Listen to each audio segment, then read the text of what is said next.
आज आहे भोगी. तर संक्रांतीच्या आदल्या दिवशी भोगी हा सण असतो.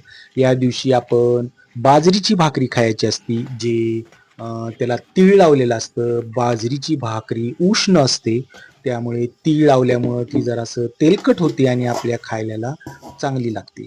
तर चला, ही मिक्स भाजी आहे. वांगी, अ, वरण्याच्या शेंगा, गाजर, जगदाळ्याच्या शेंगा, वा असे बरेचसे ह्याच्यामध्ये मिक्स भाज्या करून भाज्या केलेल्या असतात. तर बघूया आपण आता तिसरा पदार्थ काय आहे. तर हा आहे आमच्या लातूरची शेंगदाण्याची चटणी, जी माझ्या आईनं दिली होती मला खायला. तर बघूया आज कोणता पदार्थ आहे. तर वेगवेगळ्या भाज्या आहेत. तर ह्या भाज्या आपण खायच्या आहेत. तर हा आहे राळ्याचा भात, म्हणजे भात आणि राळ्या असं मिक्स भाजून त्याचा भात केलेला असतो. अ, भोगी दिवशी हा भात खायचा असतो. तर आता चौथी पदार्थ आहे, एक पालेभाजी असती, जी मेथीची भाजी आहे. मेथी आणि शेपू याची मिक्स भाजी केलेली आहे.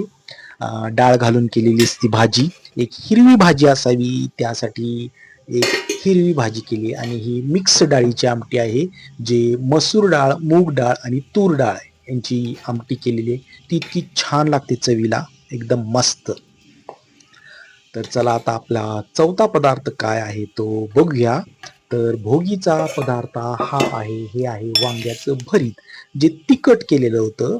तर अशा प्रकारे आपलं हे भाकरीवर सगळे पदार्थ ठेवायचे, त्याला हळद कुंकू लावायचं आणि देवाला नैवेद्य दाखवायचा, आणि आपल्या शेजाऱ्या पाजाऱ्यांना आपल्या घरची भाकरी त्यांना द्यायची, आणि त्यांच्या घरचे पदार्थ आपल्याला देतात. मग एकमेकांची आपण टेस्ट करायची असती, जी वेगळी लागते अशी.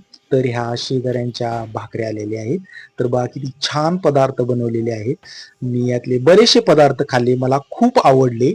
तर मला मसाले भात आवडला, मला काही चटण्या आवडल्या, कांद्याची पात आवडली, गाजर आवडलं, काही भाज्या आवडल्या, असे भरपूर पदार्थ आवडलेले आहेत. तर आमच्या इथं भोगी दिवशी एक स्वीट पदार्थ करतात, त्याला आम्ही खानतोळ्या म्हणतात.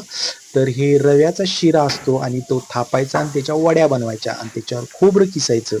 तर हे बघा खानतोळ्या किती मस्त आणि किती सुंदर झालेले आहेत. तर हा सगळा आपण पदार्थ बनवायचा आणि देवाला नैवेद्य दाखवायचा, आणि आपण गटम्म करायचं आणि खायचं. तर तुमच्या इथे कोणता स्वीट पदार्थ करतात ते मला कमेंटमध्ये सांगा. थँक्यू.